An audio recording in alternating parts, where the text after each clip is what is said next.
এই, এটা তো বয়ফ্রেন্ড না? সাইকেলে করে আসতেছে। হ্যাঁ, ছবিতে তো আমি একেই দেখেছিলাম।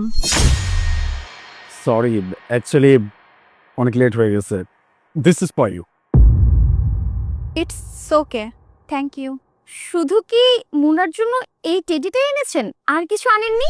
না মানে অ্যাকচুয়ালি অনেক লেট হয়ে গেছে তো, এজন্য অন্য কিছু নেওয়ার সময় বা সুযোগ কোনোটাই হয়ে ওঠে নাই আর কি। সাইকেলে করে আসলে তো লেট হবেই। তাও ঠিক বলছেন। সাইকেলে করে আসার জন্য তার জন্য কিছু আনতে পারেন নাই, নাকি মুনার জন্য কিছু আনার যোগ্যতাই আপনার নাই? কোনটা?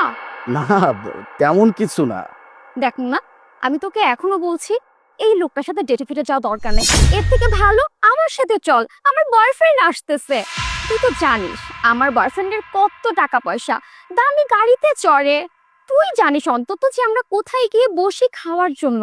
দেখ আমার সাথে চল, অ্যাটলিস্ট ভালো খাবার দাবার খেতে পারবি, বিলটা নিয়ে টেনশন করতে হবে না।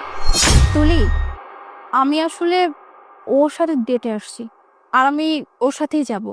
তুই এক কাজ কর, তোর বয়ফ্রেন্ড যেহেতু আসতেছে, তুই তো বয়ফ্রেন্ডের সাথে চলে যা। আমি তো যাবই, তাও আমার দামি গাড়িতে করে ঘুরবো, রেস্টুরেন্টে বসে খাবো। তা ভাইয়া, মুনাকে নিয়ে কোথায় বসবেন, যাবেন কি করে? ও আচ্ছা, এই সাইকেলে করে? না না, সাইকেলে করে কোথাও যাবো না।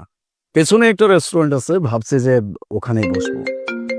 এই দেখ, আমার বয়ফ্রেন্ড কল করেছে। হ্যাঁ বেবি, আচ্ছা আচ্ছা আমি আসছি। ওকে, বাই বাই। আমার বয়ফ্রেন্ড কল করেছে, আমি যাচ্ছি। আমার কথা তো শুনলি না তাই না? ঠিক আছে, যদি কোনো প্রবলেম হয় আমাকে কল করিস। আর আমি জানি বিলটা তো তুই পে করবি, ওনার তো সাধ্য নেই বিল পে করার। আসি। প্লিজ, আপনি কিছু মনে করবেন না ওর কথায়। It's okay. আমি যাকে চিনি না তার কোনো কথাই কোনো কিছু মনে করার মতো কোনো কারণই নেই। যাই। হ্যাঁ, শিওর।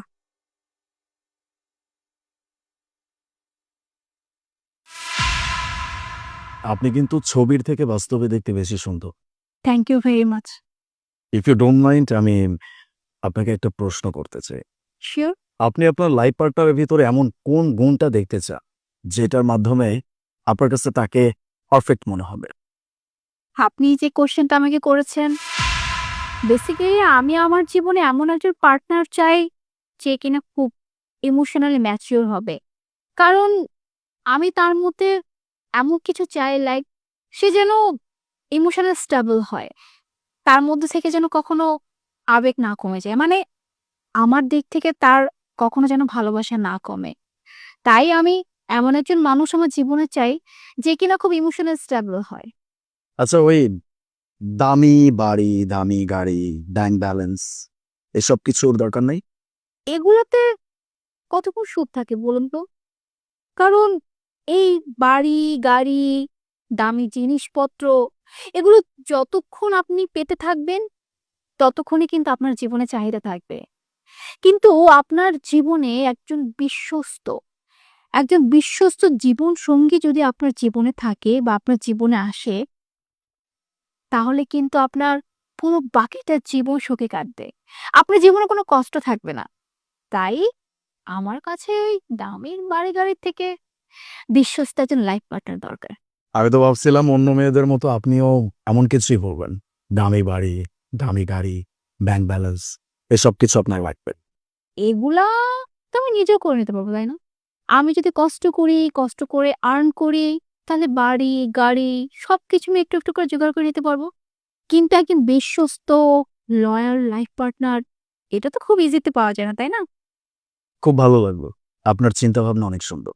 আহ, আপনি তো আমার ব্যাপারে জিজ্ঞেস করলেন, এখন আমি যদি আপনাকে জিজ্ঞেস করি যে আপনার কেমন লাইফ পার্টনার দরকার? আবার পার্টনার হিসেবে আমার এমন একজন মানুষ দরকার, সেই মানুষটা আমাকে মেন্টালি সাপোর্ট করবে।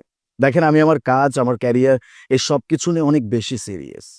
আমি চাই আমি যদি কখনো ডিমোটিভেট ফিল করি, সে যেন আমাকে মোটিভেট করে, সে যেন আমাকে সাপোর্ট করে, আমাকে হেল্প করে। That's it. তাহলে তো হয়ে গেল, আমি আছি তো। আমি আপনাকে মোটিভেট করব, আপনার সব কাজে আমি সাপোর্ট করব, আপনাকে হেল্প করব, যাতে করে আপনি আপনার লক্ষ্যে খুব জলদি এবং খুব সহজে পৌঁছে যেতে পারো। Thank you very much. কিছু অর্ডার করি। শিওর।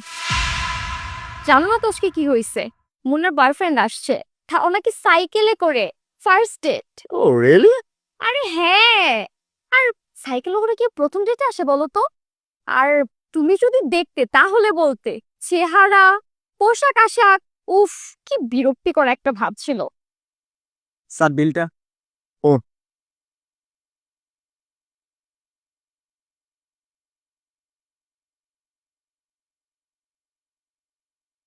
তারপর বলো কেমন যাচ্ছে দিনকাল?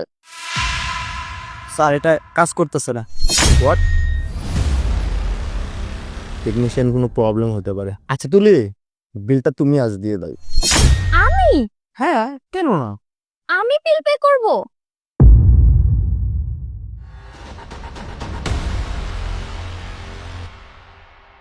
Thank you ma'am.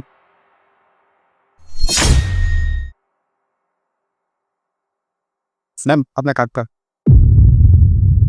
আচ্ছা বেবস, তাহলে উঠি, চলো।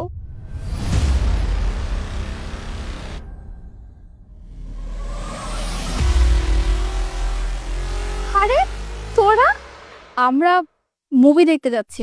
তোরা মুভি দেখতে যাচ্ছিস? তো যাবি কিসে করে? সাইকেলে করে নাকি বাসে করে? ওই দেখ আমার বয়ফ্রেন্ড চলে আসছে দামি গাড়ি নিয়ে। আচ্ছা শোন না, আসলে না আমি তোদেরকে নিতাম, কিন্তু গাড়িটা না রিসেন্ট মডিফাই করা হয়েছে, টু সিট, তাই নিতে পারছি না রে। কিছু মনে করিস না, তোরা বাসে বা অন্য কিছুতে করে মুভিটা দেখে আয়, ঠিক আছে? Hi baby. Hello babes. Sir আপনি কাল কি? আপন, তুমি কি পাগল হয়ে গেছো? তোমার গাড়ির চাবি তুমি এই গরিব ছোট লোকটাকে কেন দিচ্ছ? আর আমি যাবো কি করে? আর তুমি কারে কি বলতেছো? উনি হচ্ছেন আলিফ স্যার, আর আমি ওনার আন্ডারে চাকরি করি। বাই দা ওয়ে, আমি এই যাবো যে তোমার সাথে দেখা করতে যতগুলো গাড়ি নিয়ে আসছি না, সবকিছু আলিফ sir. Thank you sir. Oh my God. আচ্ছা একটা কথা বলুন তো, আপনার কাছে এতগুলো গাড়ি থাকতে, আই মিন আপন যেসব গাড়িগুলো আমার সাথে দেখা করতে নিয়ে এসেছিল সেসব গাড়ি রেখে আপনি সাইকেলে করে কেন আসছেন? আমার অনেক এক্সপেন্সিভ গাড়ি আছে। আমি চাইলেই আমার যে কোনো একটা এক্সপেন্সিভ গাড়ি নিয়ে এখানে আসতে পারতাম। তাতে কি হতো? যে কেউ আমার এক্সপেন্সিভ কার দেখে আমার ভালোবাসা অ্যাকসেপ্ট করে নিত। সেই মানুষটা কিন্তু অ্যাকচুয়ালি আমার ভালোবাসাটা অ্যাকসেপ্ট করতো না, আমার টাকা পয়সা, আমার অর্থ সম্পত্তি, এসব কিছুকে অ্যাকসেপ্ট করতো। এজন্যই আমি সাইকেল নিয়ে আসছি। যেই মানুষটা আমাকে এইরকম অবস্থায় অ্যাকসেপ্ট করতে পারবে, সেই মানুষটা আর যাই হোক আমার টাকা পয়সা কেনা, আমাকেই ভালোবেসে আমাকে অ্যাকসেপ্ট করে নেবে। আর আমি সেই মানুষটা পেয়ে গেছি, মোনা। আমি আমার লাইফ পার্টনার পেয়ে গেছি। আমি অনেক লাকি এরকম একটা মানুষ পেয়ে। সত্যিই নিজেকে আমি ভাগ্যবান মনে করতেছি। বাই দ্য ওয়ে, আমরা যাই।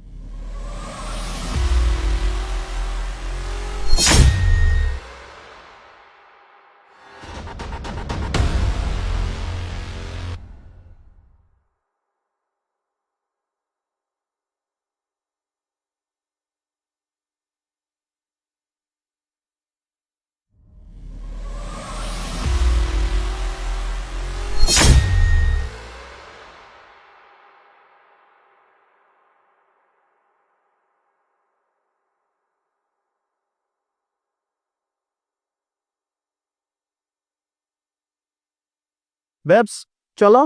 বেবস? কিসের বেবস? আমি তোর কোন জন্মের বেবস হই? হ্যাঁ, মিথ্যাবাদী কোথাকার। তোর চেহারা জীবনের জন্য আমি এই এলাকায় না দেখি, ঠিক আছে? জায়গা থেকে চোখের সামনে থেকে যেমন ফালতু কোথাকার, মিথ্যাবাদী, ফালতু।